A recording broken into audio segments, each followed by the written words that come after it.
Hello guys, today I will explain you about stroke. Stroke का definition, then its classifications, then what is the pathophysiology behind stroke, what are the causes, then its sign and symptoms, then how you will gonna diagnose it, and what is the treatment for the stroke, medication as well as the surgery part as well. So stroke को we can say brain attack और cerebrovascular accident as well. So in a simple term stroke होता क्या है? Stroke तब होता है जब हमारी जो ब्लड वेसल है जो कि हमारे ब्रेन को ब्लड सप्लाई करती है, that's just because of some reasons. Either blood vessel में क्लॉट बन गया है, आइदर ब्लड वेसल में हमारे फैटी टिश्यूज़ डिपॉजिट होना शुरू हो गए हैं, या फिर आई कैन से अगर हमारी ब्लड वेसल रप्चर हो गई है तो, या हमें कोई ट्रॉमा हुआ है, तो किसी भी वजह से अगर हमारी ब्लड वेसल जो हमारे ब्रेन को ब्लड सप्लाई करती है, बिकॉज ऑफ एनी रीज़न अगर हमारी वो ब्लड वेसल में इंटरप्शन आती है तो वो क्या करेगी? ब्लड फ्लो को अफेक्ट करेगी. तो हमारा जो ब्लड है वो ब्रेन तक पहुंच नहीं पाएगा, और अगर ब्लड ब्रेन तक नहीं पहुंच पाएगा तो क्या होगा? जो हमारी सेल्स हैं they begin to die. Why? Because we know जो blood होता है that carries oxygen and the nutrients, right. So अब उन सेल्स को ग्रो करने के लिए, प्रॉपर फंक्शनिंग करने के लिए they require oxygen and the food. And वो किसकी वजह से मिलता है? That's just because of blood. And blood कौन सप्लाई करता है? Are arteries and the blood vessels. अब जब ब्लड वेसल्स ही ख़राब हो चुकी है जो ब्रेन को ब्लड सप्लाई करती है, तो ब्लड वहाँ तक पहुँचेगा नहीं and the cells will start to die. And the ability controlled by that area of the brain, like अगर मैं बात करूँ मेमोरी या हमारा टेम्पोरल लोब है जो विजन के लिए काम करता है, या सेरिबेलम है that is responsible for maintaining coordination and balance. So अगर इन एरियाज़ का जो हमारा सेल्स हैं अगर वो उनको ऑक्सीजन एंड न्यूट्रिएंट मिलना बंद हुआ तो व्हाट विल हैपन? वो हमारा एरिया ख़राब हो जाएगा, राइट. सो वहाँ पे हमारी सेल डेथ शुरू हो जाएगी and it will leads to the stroke. And stroke से फर्दर क्या होगा? हमारी जो एबिलिटी है उस ब्रेन के पार्ट की फंक्शनिंग जो फंक्शन करता है वो अफेक्ट हो जाएगा. So in a simple term if I tell you the definition of the stroke, it is defined as the sudden loss of neurological functions caused by an interruption of the blood flow to the brain. Okay, as I told you कि there is the interruption of the blood flow जो कि brain तक जाता है. Now I will tell you about the classifications. Stroke की दो classifications होती हैं, ischemic stroke and the hemorrhagic stroke. Ischemic stroke as the name signify that means lack of oxygen की वजह से stroke हुआ. Hemorrhagic stroke means bleeding. Okay, so if I'm talking about the ischemic stroke is the most common type of stroke. Out of 100%, 80% of people having ischemic stroke. Hemorrhagic stroke contributes to 20%. They are further divided into two parts. Ischemic and hemorrhagic both are further divided into two parts. If I'm talking about ischemic stroke, so it has two classifications: thrombotic stroke and the embolic stroke. Thrombotic stroke के नाम से समझ में आता है there is the formation of thrombus. Thrombus means blood clot. Embolus का मतलब, एम्बोलिक का मतलब क्या होता है? जब वही थ्रोम्बस का एक part dislodge, as in thrombus जो होता है वो एक जगह पे होता है, बट हम कब उसको फिर नाम देते हैं एम्बुलस का? व्हेन जो वही जो क्लॉट है that start dislodging, means move from one place to another, right? So thrombotic stroke जो होता है it contributes to 50% and embolic stroke 30%. If I am talking about hemorrhagic stroke, so again it has two classifications: intracerebral hemorrhage and subarachnoid hemorrhage. Again the name signifies, always try to relate, right? जैसे कि यहाँ पे लिखा हुआ है इंट्रासेरिब्रल, that means cerebral के अंदर, cerebral hemisphere के अंदर ब्लीडिंग हुई है, राइट. सब एरेक्नॉइड, एरेक्नॉइड क्या होती है? हमारी लेयर्स हैं ब्रेन की, राइट. पिया matter, dura mater, arachnoid, right. अब अगर उस एरेक्नॉइड के अंदर कुछ प्रॉब्लम आई, दैट मीन्स तो उससे रिलेटेड हमारा हैमरेज होगा, दैट मीन्स सब arachnoid haemorrhage. So now the pathophysiology of stroke. As you can see here, I have drawn the diagram. This is the brain, okay. This is the heart, and these are the arteries which supply the blood from the heart to the brain, okay. This is the simple diagram which is showing ki how heart supply the blood to the brain, okay. Now as I have explained you, stroke has two parts, two types, the ischemic stroke and the hemorrhagic stroke, okay. So in ischemic stroke I told you कि it will leads to the loss of blood supply. blood supply जब loss हुआ तो obviously हमारा क्या हो जाएगा, O2, there is decrease in the O2 and the nutrients, okay. So now loss of blood supply तो होता है, बट रीज़न क्या है इसके पीछे, right, that we have to know ना. So the reason is, say for example this is the artery, उसी का एक पार्ट मैंने यहाँ पे ड्रॉ कर दिया, and these are the further branches of that artery, okay. Now imagine कि यहाँ पे हमारा क्लॉट फॉर्मेशन हो गया है, ओके. क्लॉट कब बनता है, that is due to plaque formation, means cholesterol. Clot कभी भी एकदम से नहीं बनता, right, it is a gradual process, बहुत धीरे धीरे ये शुरू होता है. जब हम लाइक कोलेस्ट्रॉल लेवल है, जब हमारे बॉडी के अंदर, हमारे वेसल्स के अंदर फैटी टिश्यूज़ जो होते हैं वो डिपॉजिट होना शुरू हो जाते हैं, एंड डिपॉजिट होते होते वो फाइनली एक प्लैक बना लेते हैं, and finally it will leads to the clot formation, okay. अब now you can see here कि ये हमारी एक ब्लड वेसल है, ओके. यहाँ पे क्लॉट जब इकट्ठा हो गया, एक अच्छा खासा क्लॉट बन गया, तो वो क्या करेगा, जो ये आर्टरी थी वो नैरो हो जाएगी, थोड़ी पतली हो जाएगी, ठीक है. पहले मैंने बोला, से फॉर एग्जांपल पहले मैंने बोला कि ये हमारी एक आर्टरी है या एक ब्लड वेसल है, ओके. अब मैंने बोला कि यहाँ पे एक क्लॉट बन गया, ठीक है. तो जो पहले स्पेस मिल रहा था ब्लड फ्लो को, क्या अब इस क्लॉट फॉर्मेशन के बाद उतना स्पेस उसको मिलेगा, ऑब्वियसली नहीं मिलेगा. सो क्या होगा, जो आर्टरी होगी दैट बिकम नैरो और कॉन्स्ट्रिक्ट, ओके. जब आर्टरी जो है वो नैरो हुई तो ऑब्वियसली क्या होगा, हमारा ब्लड फ्लो कम हो जाएगा, तो हमारा ब्लड फ्लो आगे की तरफ जो फ्लो करेगा वो बहुत कम अमाउंट में करेगा, और जब हमारी, और धीरे धीरे there will be a loss of blood supply. अब जब ब्लड सप्लाई लॉस हुई तो as I told you earlier, cells जो होंगी that start dying. Why, because there is a less oxygen and less nutrient available, okay.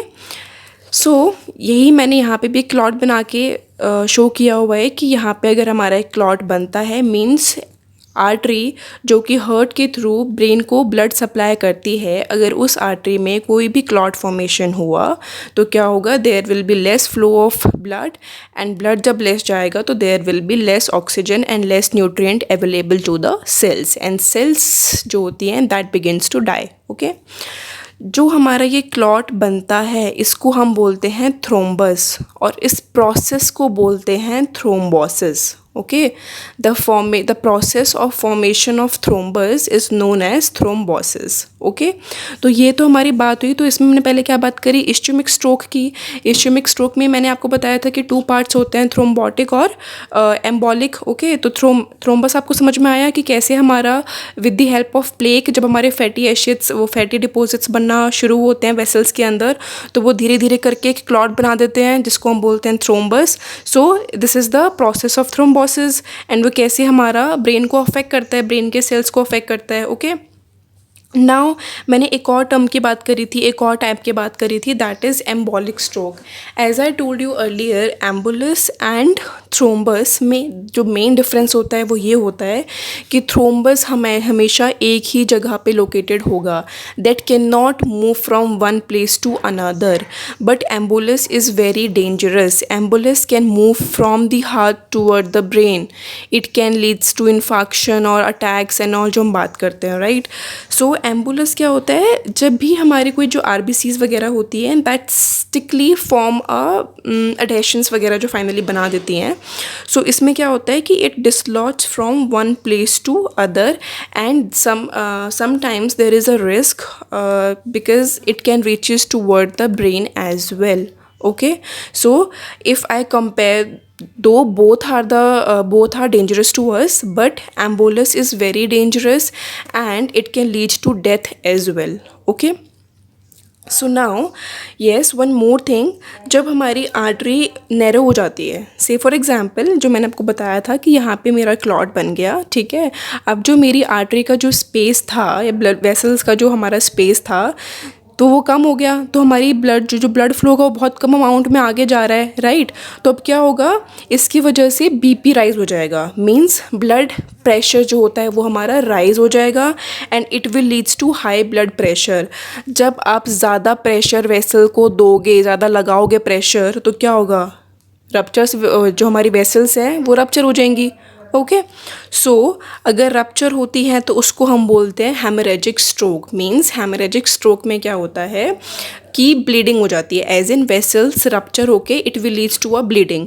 तो this is also one of the reason of having haemorrhagic stroke. Okay, hemorrhagic stroke में अगर मैं बात करूँ तो high BP की वजह से वेसल्स रप्चर हो जाती हैं, फर्स्ट रीज़न.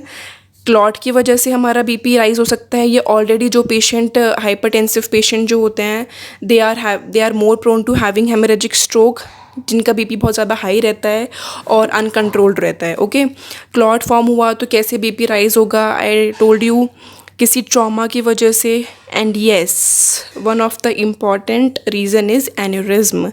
एन्यूरिज्म में क्या होता है, हमारी एक वेसल बनी हुई है, मान लो, ठीक है, this is the artery.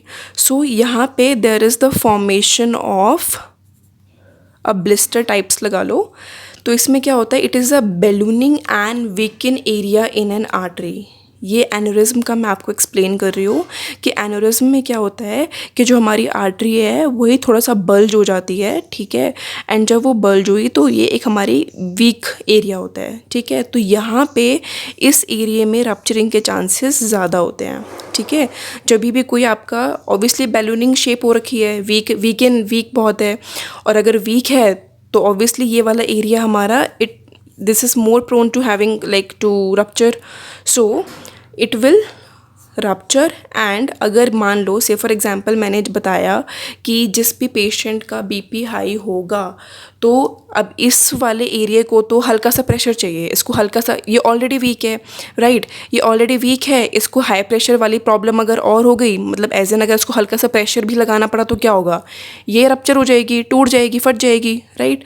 So high BP or this both are leads to the rupturing of the blood vessel, and finally it will leads to the bleeding in and outside the brain. Okay, so now as I told you hemorrhagic में भी हमारे पास दो होते हैं, intracerebral and the सब arachnoid, right. तो intracerebral तो मैंने बता दिया आपको, within the cerebral hemisphere, अगर आपका विद इन द ब्रेन अगर आपकी जो ब्लीडिंग होती है in and around the tissues. Okay, सब एरेक्नॉइड में क्या होता है कि सब एरेक्नॉइड में हमारे पास क्या है कि एरेक्नॉइड मेम्ब्रेन होती है. ओके, एरेक्नॉइड मेम्ब्रेन में अगर किसी भी वजह से बिकॉज ऑफ ट्रॉमा या कुछ अदर रीज़न कोई इशू आता है तो क्या होता है, से फॉर एग्जांपल मैंने यहाँ पे एक डायग्राम ड्रॉ किया हुआ है कि ये हमारा ब्रेन है. ओके, ब्रेन को कवर कौन करके रखता है, स्कल, है ना. तो ये स्कल है मान लो, और उसके बीच में हमारे पास प्रोटेक्टिव लेयर्स भी होती हैं. तो से फॉर एग्जांपल ये मैंने जो ग्रीन कलर से यहाँ पे ड्रॉ किया हुआ है ये हमारी एरेक्नॉइड मेम्ब्रेन है. अगर ये एरेक्नॉइड मेम्ब्रेन किसी भी वजह से रप्चर हो जाती है तो क्या होगा, ऑब्वियसली जो एरेक्नॉइड और ब्रेन के बीच में जो स्पेस होगा वहाँ पे ब्लड फ्लो हो जाएगा, बिकॉज वो मेम्ब्रेन तो टूट गई, ठीक है. तो there is the blood flow, release of blood जो होगा, ठीक है ना, ब्लड रिलीज होगा and it will start coming out ठीक है, आउट और even in between the space between the arachnoid membrane and the brain. अब क्या होगा, जब यहाँ पे ब्लड फ्लो शुरू हो जाएगा तो it will leads to pressure, एक वो प्रेशर क्रिएट करेगा. से फॉर एग्जांपल ये मेरा ब्रेन है, ठीक है, ये ब्रेन है, ठीक है, और दिस इज़ द सब एरेक्नॉइड मेम्ब्रेन. सो जो ये स्पेस है, राइट, इस स्पेस में हमारा ब्लड फ्लो शुरू हो गया. अब इतना ज़्यादा जब ये ब्लड यहाँ पे ब्लीडिंग हो रखी है तो ये क्या करेगी, ये ब्रेन के ऊपर प्रेशर क्रिएट करेगी, right. So it will leads to the सब arachnoid haemorrhage and it is very dangerous. Again it is the very dangerous type of stroke. It can also leads to the death. So now there is the difference between ischemic stroke and hemorrhagic stroke. Ischemic stroke जो होता है that is caused when a blood vessel supplying the brain is occluded by a clot. Okay, so the main cause is the formation of clot which impair the blood supply and depriving the brain of essential O2 and nutrients. So this is the main reason if I am talking about the ischemic stroke. वहीं पे if I am talking about hemorrhagic stroke, so it is caused when the cerebral artery ruptures, right, and causing leakage of blood in and around the brain. Okay, as I told you earlier, in the ischemic stroke it is responsible for 80% of all stroke, and whereas अगर hemorrhagic stroke की बात करते हैं तो it is responsible for 20% of all strokes. Okay, obstruction जो होती है that is in the major basically वो मेजर आर्टरीज़ में होती है, that is middle cerebral artery, posterior cerebral artery and the anterior cerebral artery. But जो most commonest artery होती है जो अफेक्टेड होती है that is middle cerebral artery and rarest one is ACA, that means anterior cerebral artery. Okay, and अगर मैं बात करती हूँ इस्चेमिक स्ट्रोक की, so the major cause behind this is atherosclerosis, जिसकी वजह से क्या होता है, प्लैक फॉर्मेशन होती है and finally it will leads to the formation of clot as in thrombus, and वहीं फिर थ्रोम्बस के आगे it will leads to the embolic stroke. So this is about the ischaemic stroke. वहीं अगर मैं haemorrhagic stroke की बात करती हूँ तो इसमें BP is one of the major cause, as I told you, जिनका BP अनकंट्रोल्ड रहता है या जो भी हाइपरटेंसिव पेशेंट्स होते हैं उनमें ज़्यादा रिस्क होता है.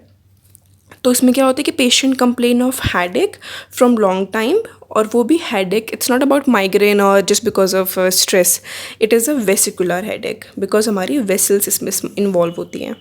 Okay, here is a diagrammatic presentation as well, and which make it easier to understand and which will help you in differentiating the ischemic stroke and hemorrhagic stroke. So here is the diagram. So if you can see, this is the brain. I have drawn the structure of brain. Okay, so this is the brain, this is the arteries. So this one is the ischemic stroke and this is the part of hemorrhagic stroke. So as you can see in the ischemic stroke, what happened is this is the artery and there is the formation of a clot, and clot की वजह से क्या हो रहा है, जो हमारा blood flow है वो आगे जा ही नहीं पा रहा, and जब blood flow आगे नहीं जा रहा तो structures will turn into blue because they are depriving of oxygen and nutrients. Okay, so this will turn into blue. Now a clot block blood flow to an area of the brain. You can see I have drawn the artery in thoda major. This is the artery. You can see this is the yellowish part जिसमें क्या हो रहा है, हमारा plaque formation हो रहा है and finally एक क्लॉट बन गया है. तो इससे क्या, तो वो क्या करेगा, बैक फ्लो करेगा, पहली चीज़ बैक फ्लो करेगा ब्लड का, और आगे ब्लड को ठीक से सप्लाई नहीं करेगा. So this is the ischaemic stroke जहाँ पे वेसल ब्लॉक्ड हो जाती है. You have to understand this. In the case of ischaemic stroke vessels blocked हो जाते हैं because of the formation of clot, but in the case of haemorrhagic stroke हमारी जो वेसल्स होती हैं that get rupture due to the pressure. Okay, main reason is due to the pressure और weakening vessels. तो इन this case you can see here जो हमारी blood vessel है that get ruptures and जो हमारा ब्लड है दैट लीक्स आउट. ठीक है, that leakage of blood in और around the brain. Okay, in this case you can see जो हमारी ब्लड वेसल है वो रप्चर हो गई है. So I hope with the help of diagram it is easy for you to understand, right. Then I told you like ischaemic stroke और haemorrhagic stroke के sub parts थे, दो I explain that also. But here is the diagram: thrombotic, embolic and the cerebral hemorrhage. If I am talking about the thrombotic stroke, so what happen is इसमें हमारा भी धीरे धीरे clot जो है वो बन गया है. सी यू कैन सी ये जो हमारा क्लॉट फॉर्मेशन है, ब्लड क्लॉट हुआ, थ्रोम्बस बना एंड क्या करेगा, ये हमारे ब्लड को ब्लॉक कर देगा. ठीक है, जो ब्लड हमारा ब्रेन की तरफ जा रहा था उसी को वो ब्लॉक कर देगा. इसमें ये हमारा पार्ट हुआ थ्रोम्बोटिक का. नाउ अगर मैं एम्बॉलिक की बात करती हूँ तो यू कैन सी हमारे फैटी प्लैक्स डिपॉजिट होते होते it will leads to the formation of blood clot and that breaks. ये देख रहे हो, ये हमारा क्लॉट बना, अब ये ब्रेक होके आगे की तरफ मूव करने की कोशिश कर रहा है. So what happen is, as I told you earlier, embolus and thrombus में यही फ़र्क होता है. जो एम्बुलस होता है it dislodge and flow and move from one place to another. If I can say, जैसे हमारे पल्मोनरी एम्बुलिज्म अगर आपने कभी नाम सुना हो तो वो कैसे होता है, जो हमारे डीवीटी होते हैं, डीप वेन थ्रोम्बोसिस, हमारे कुछ थ्रोम्बस कुछ क्लॉट बन जाते हैं हमारे डीप वेन, मतलब हमारी जो काफ वगैरह की जो वेन्स होती हैं, और वो वहाँ से डिसलॉज होके वो सीधा लंग्स में आ जाता है, right. This is something risky. ठीक है, so it can leads to death as well even at the moment, like within the seconds और within the minute. So it is very risky. Cerebral haemorrhage, as I told you, हाँ, जो हमारी blood vessels हैं उनके अंदर break हुआ या rupture हुई just because of, you can say, aneurysm की वजह से हुआ. And this is the area of the bleeding. As I told you, sub arachnoid का आई एक्सप्लेन्ड यू. एंड अगर मैं इंट्रासेरेब्रल की बात करूँ तो हमारा सेरेब्रल, इस ब्रेन के विद इन एंड अराउंड ही हमारी ब्लीडिंग हो जाती है. ओके,